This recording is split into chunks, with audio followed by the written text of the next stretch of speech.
Alright guys, welcome back to the channel. So I haven't been making too many videos, but today is a special day. This is a little bit different, unique video for me.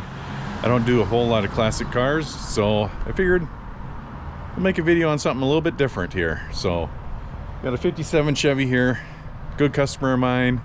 He wants to upgrade the front brakes, so we're switching out the drums. We're going to put a disc brake conversion on it. So first thing I want to do is just drive it, just to kind of see exactly what is going on with the brakes. If you guys have ever driven a vehicle with four-wheel drum brakes, you kind of know how darty and kind of how they feel. So that's kind of what I expect out of this.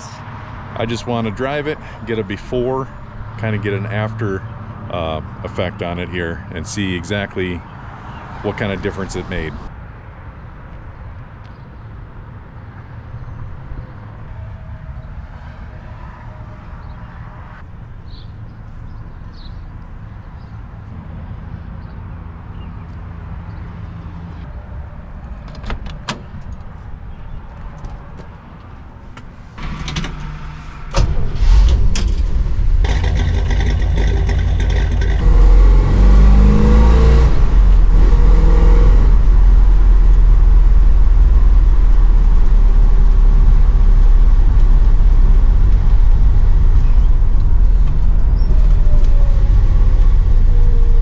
Yeah, I'm remembering what these brakes actually feel like. Very hard pedal. She doesn't feel the best. Kind of to be expected though.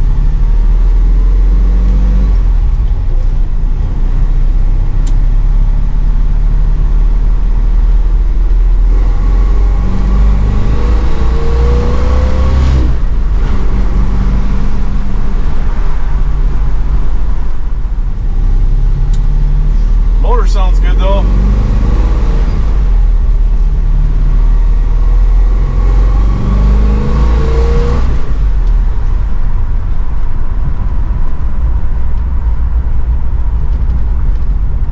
All right, let's bring her inside and get to work. Oh, this struggle is real.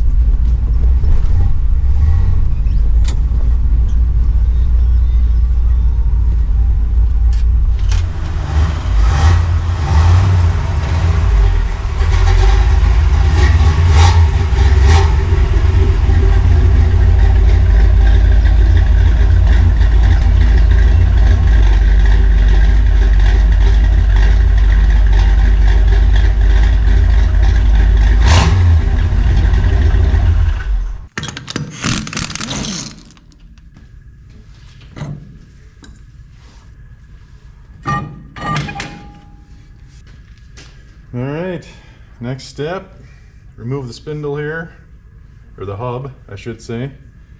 And then we got to remove the backing plate and install some brackets.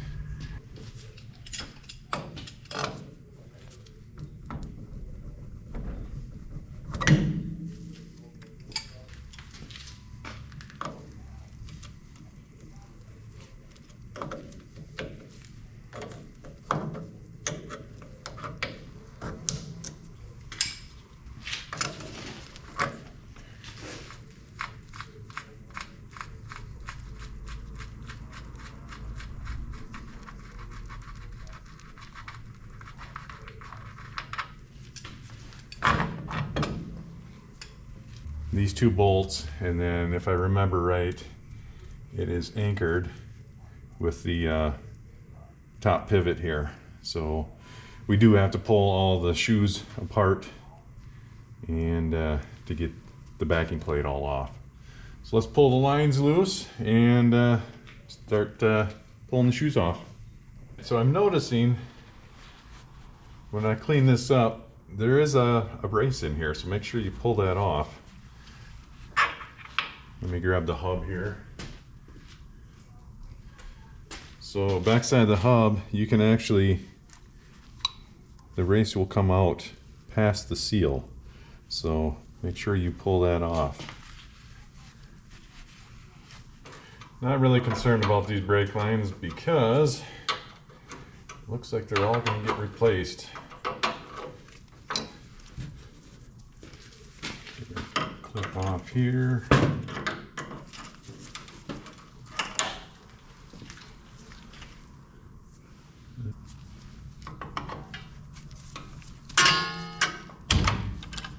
Yeah, I tell you, it's been a while since I've worked on old car like this. It should come off there. All right. So this pivot, when you replace wheel cylinders, that's what holds the wheel cylinder on, and it holds it to the knuckle, basically. So we got to get that pulled off. There is a tab up here. You got to kind of move out of the way so you can get a socket on there.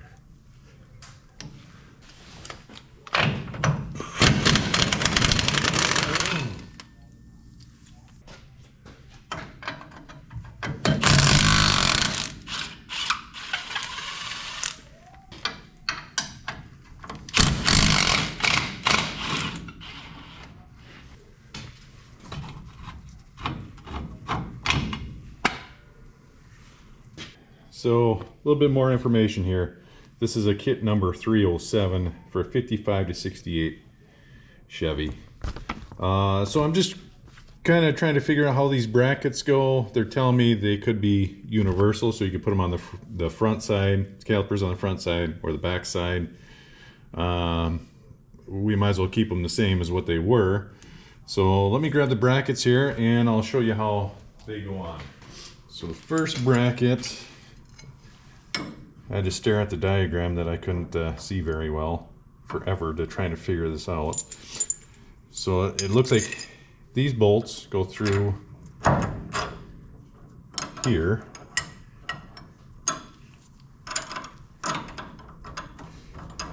Bolts to the existing, oh,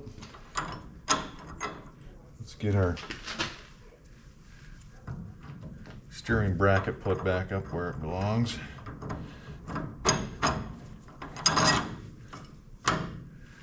Alright, and then there's a couple bolts that will attach this to this front plate.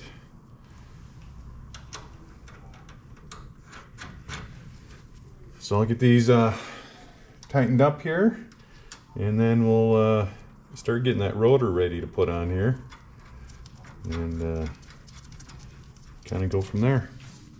So there's a look at the bracket installed.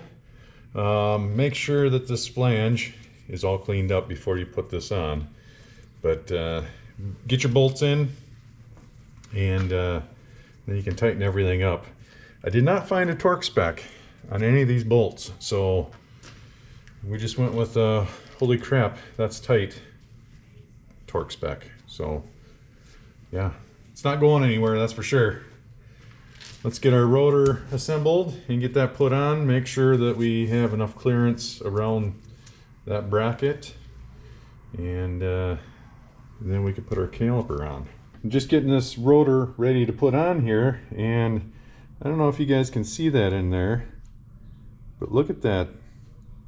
It's like parts of sand or something from the casting, and I mean, I can get in there and it's all loose, nasty crap.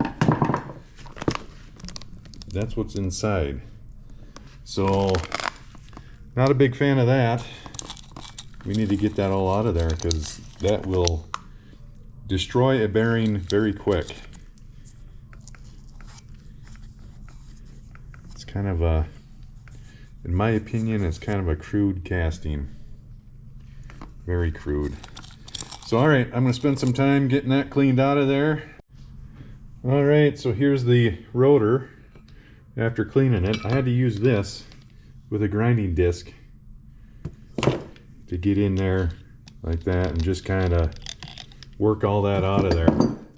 But yeah, it's just down to the bare casting now, which is a lot better than what it was. So Yeah, look at all that stuff that came out of there.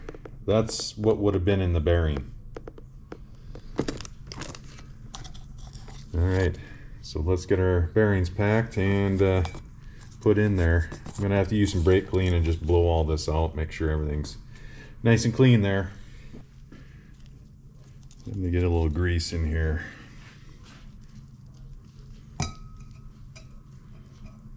Get that sucker in there. You don't want to put too much grease in here. Having too much will actually overheat the bearings. Let's get our grease seal in there.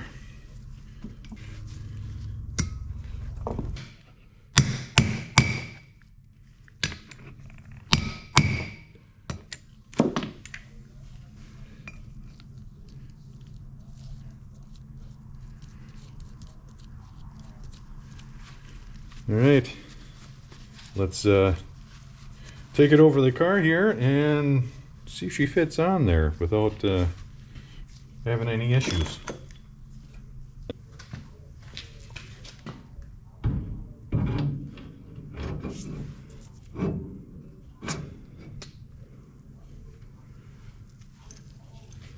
Good news is it appears to fit without rubbing on anything.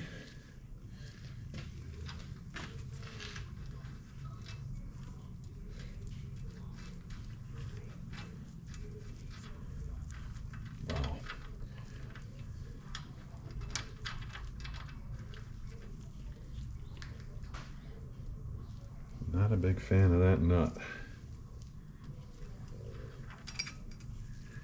You know what's going to happen? We're going to use the original nut.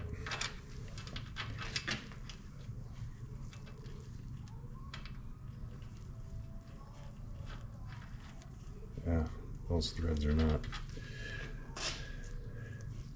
Those threads are not very good. Let's get the original nut. Yeah, much better.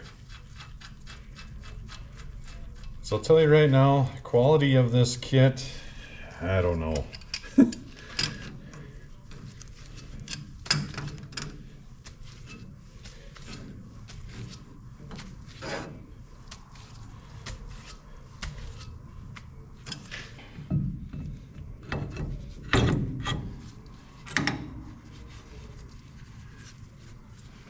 It seems to fit there.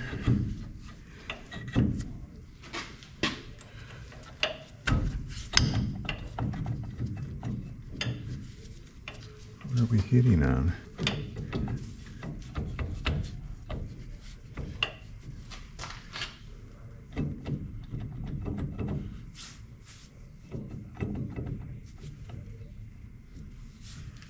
I don't believe it.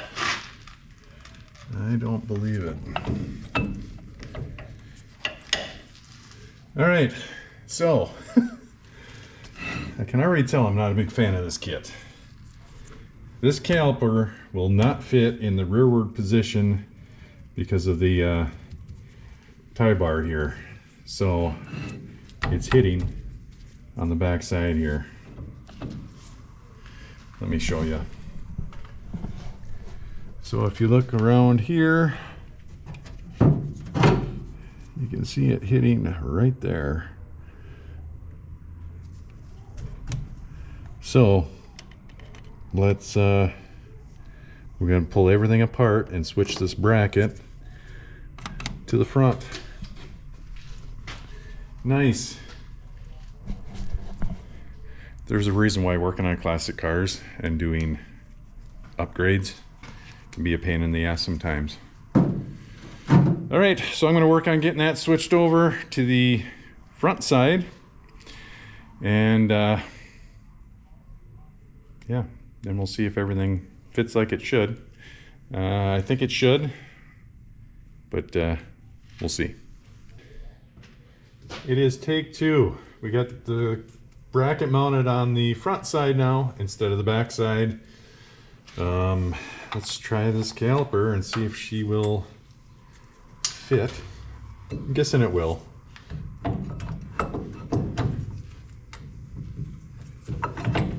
I overlooked the clearance of the steering arm here. I did read the directions and it says they are reversible. So, but it also says it's reversible if you need to clear a steering arm. So, my bad. All right, so that looks good there. Looks like our hose is gonna fit just fine. Just like that. All right, so I'm gonna tighten this caliper up and I'm gonna get started on the other side, kind of get to this point, and then I'll bring you guys back for the brake booster, master cylinder, and then we gotta run some lines. So we got a master cylinder to pull off here. I did pull the pin out of the fork that goes to the pedal, so, or the rod, I should say. It's attached to the fork. Let's pull these lines loose. We do have a, this is his line lock, so we're gonna have to figure out a way to incorporate that. If you guys are wondering what size engine this is actually a 383. So I ended up building this long time ago when I was in vocational school, and I was gonna put it in one of my trucks that I had, and never got around to it. So customer ended up buying it from me, and we put it in here for him. So let's see if I can zip these out. I think they're,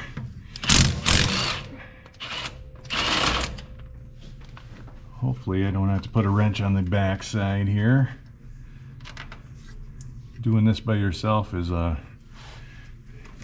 of a pain in the ass to kind of hold the bolt on the other side. This was converted at one time to a dual master.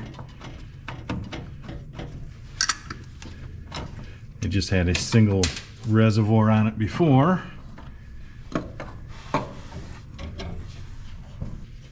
So now they sent this bracket with.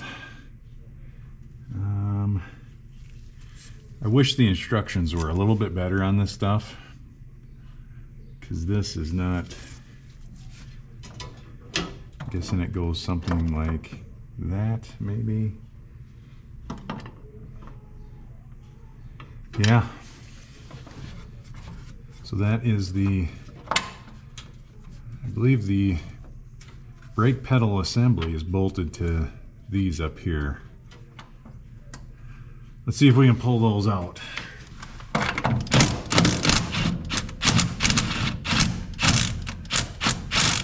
my God, that was too easy.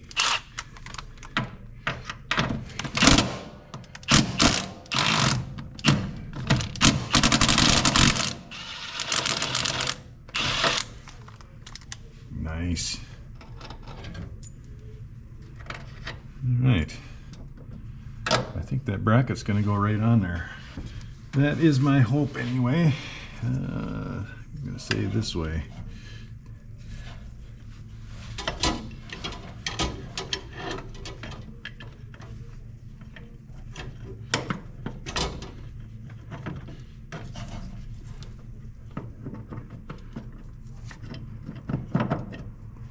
Something like that, I'm guessing. And it's only a guess because the instructions suck, so. I mean, if it looks like it kind of goes on one way, probably does.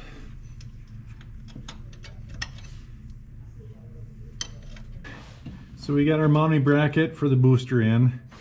That was kind of a pain in the ass trying to get these two bolts down here tightened, because it's through bolted. It's just, you can't hold it unless you got a couple people. But I think we're gonna have to take his valve cover,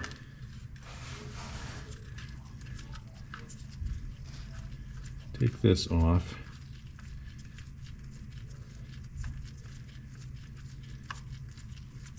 We'll have to get something else for there.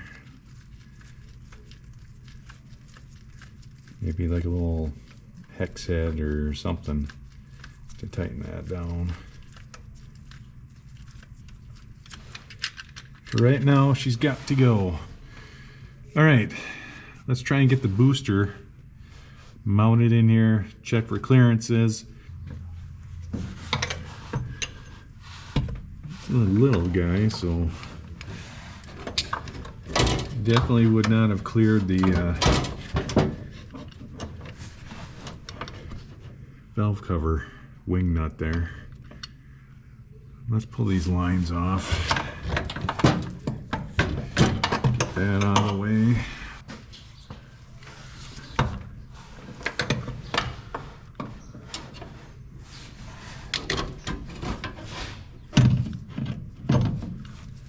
I guess that won't be so bad. You can still get to it.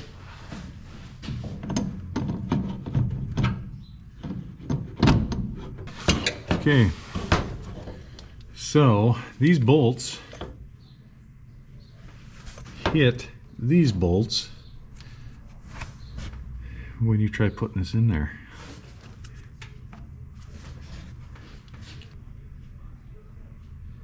Definitely not going all the way back.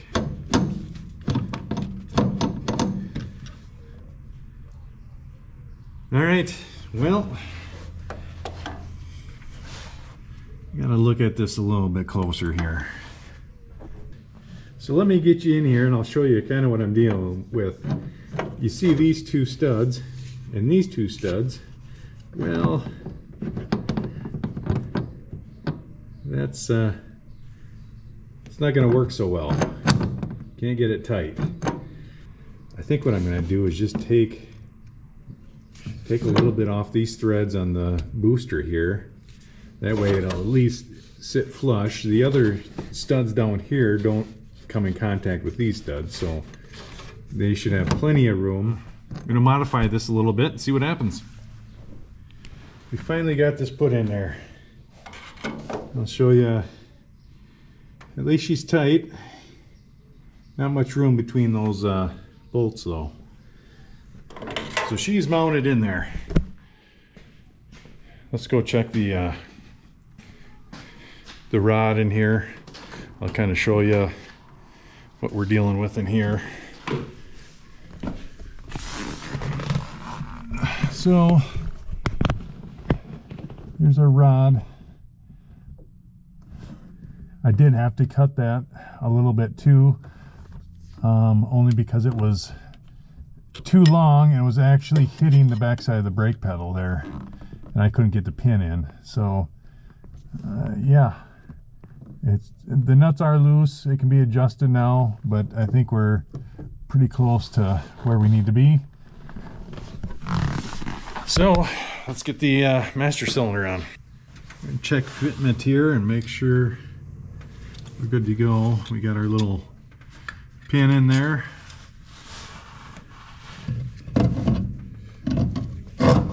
She takes up some space. Let's grab that valve. So I believe she should fit like so. We got a couple lines in the kit. Let's get those started. So this one appears to go here. I'm just guessing though.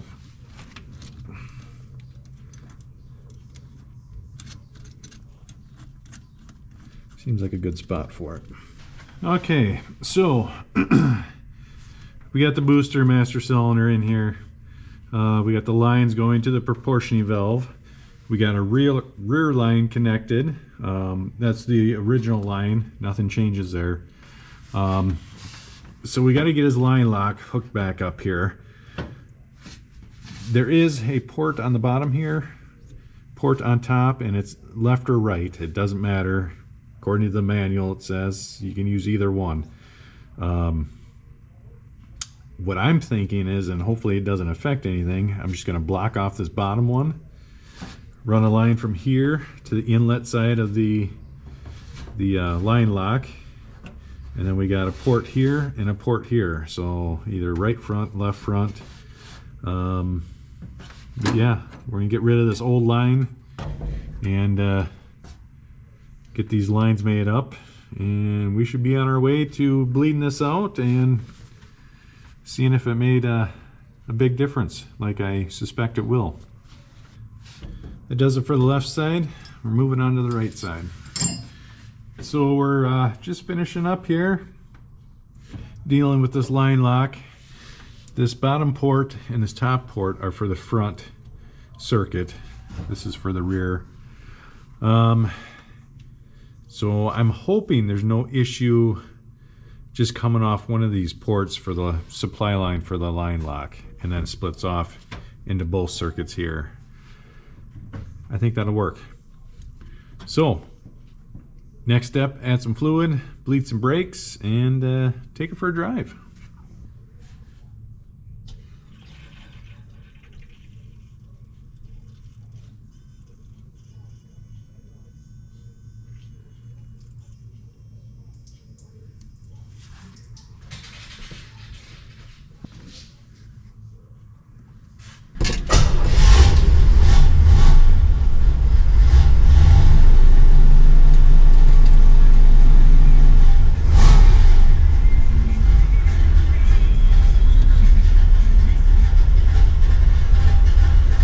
Let her warm up a little bit.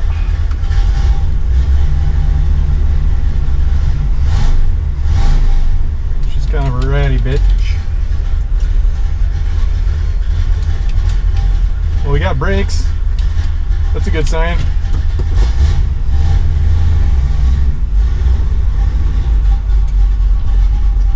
Woo.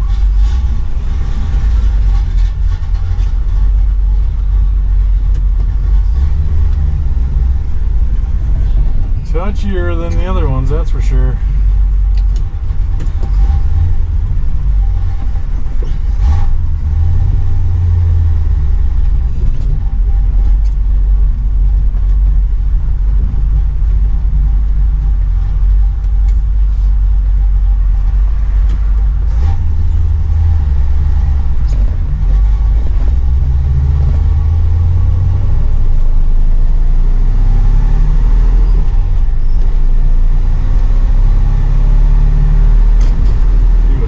Here.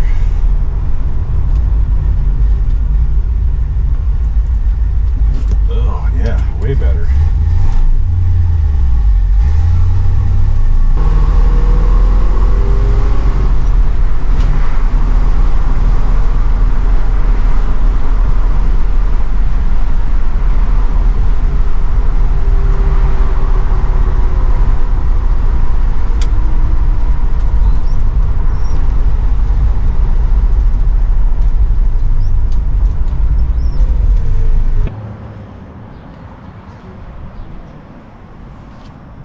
Alright guys, there it is. It's going to do it for another one.